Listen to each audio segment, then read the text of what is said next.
Hello, I'm teacher Ivan from Wuuna Educational Services. I welcome you to our second lesson of currency conversion or exchange rate.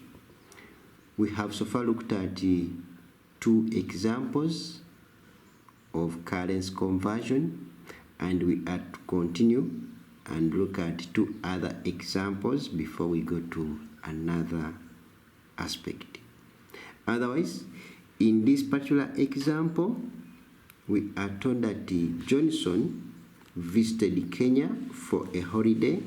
He had Ugandan shillings 1,500,000.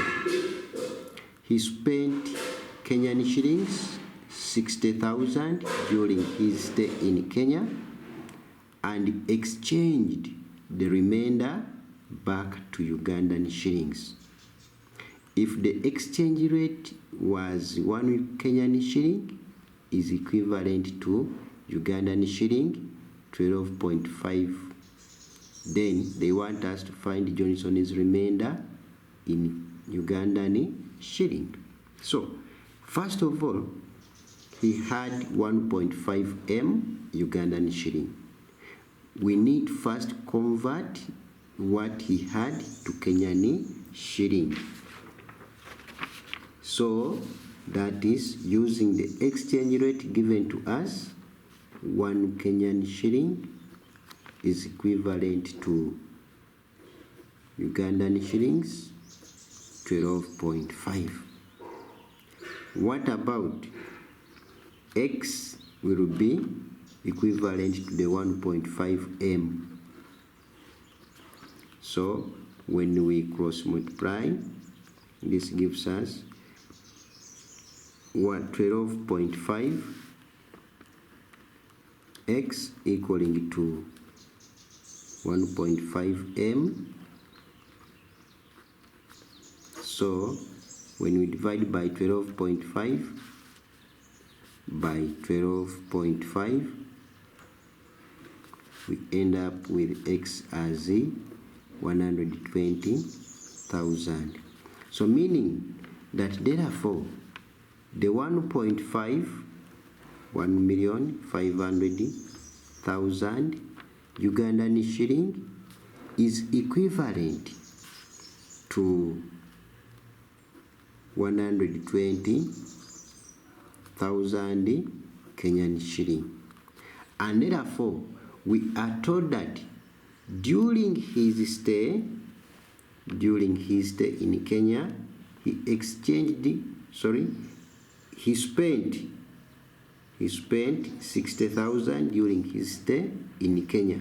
So meaning that after converting the 1.5 to Kenyan, we deduct and get the remainder. So the remainder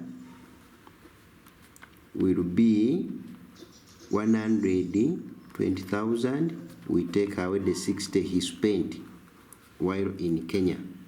So the remainder will be 60,000 Kenyan shilling. And we are told that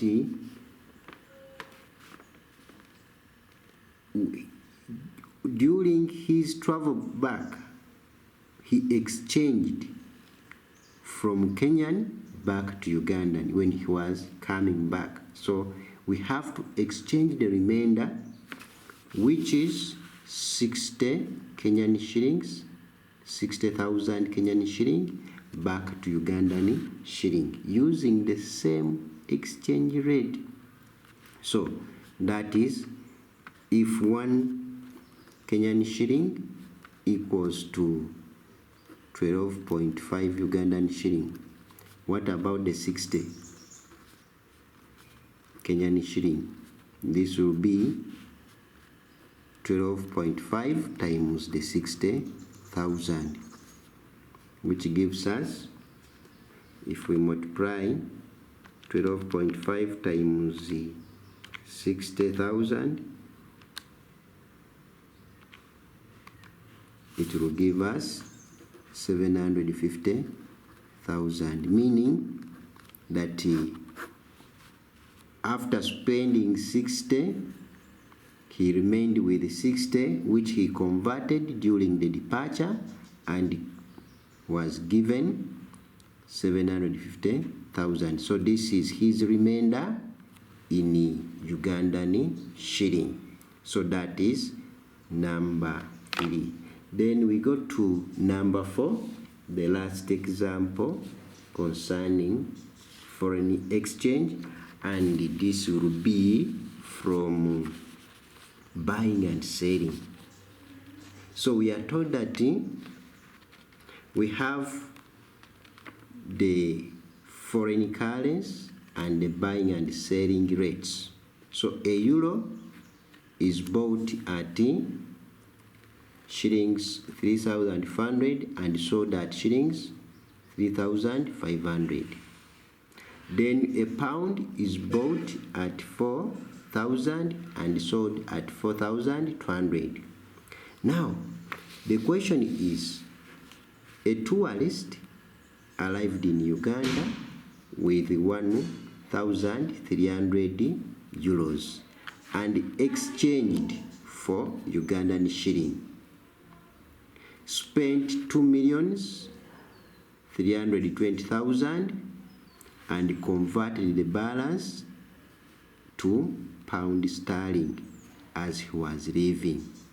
They want us to find how much he received on his departure as he was leaving. So if he came with the 1,300 euros, that means that he sold it to the bank, or bank bought from him. The bank bought from him. So this is the buying price of the bank. And therefore, we are to change the 1,000.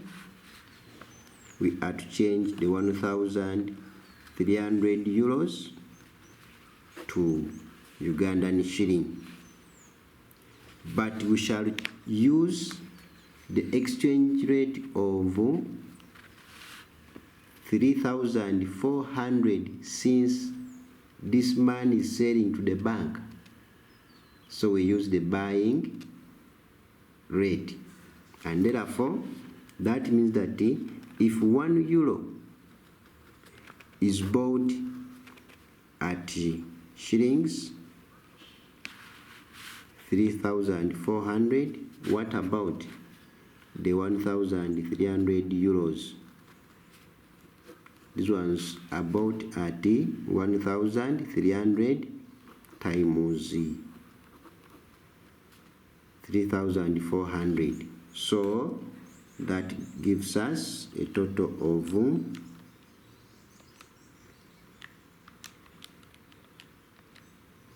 4,420,000. So that's what he got in Ugandan shillings after selling to the bank. Then we are told that he spent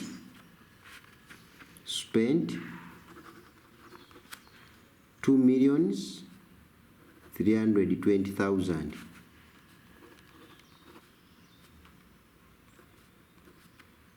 While in Uganda. That means that the balance that was exchanged to pound was, now say, the remainder was the 4,420,000. Take away the 2,320,000.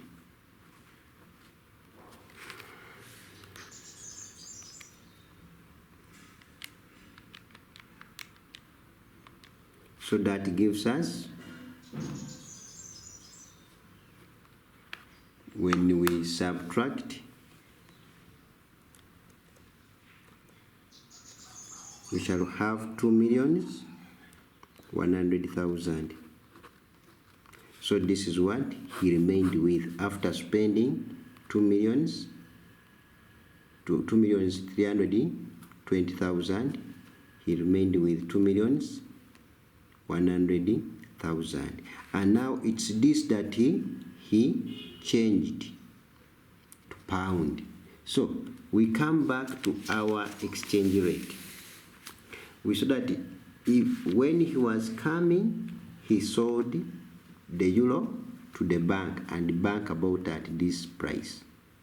But this time round, he's buying. This time round, he's buying the pound. So that means that the bank is selling the pound to the visitor or the tourist. So if it is selling, we are to use this, because the banker was buying when the tourist came in, bought at this. Now the banker is selling the pound, so he has to sell at that rate. And therefore, we shall change the 2,100,000 but using the selling exchange rate. So we shall say that 1 pound is sold at Ugandan shilling 400. What about the X will be sold at Ugandan shillings 2,100,000. So that gives us 1 over X equaling to 400 over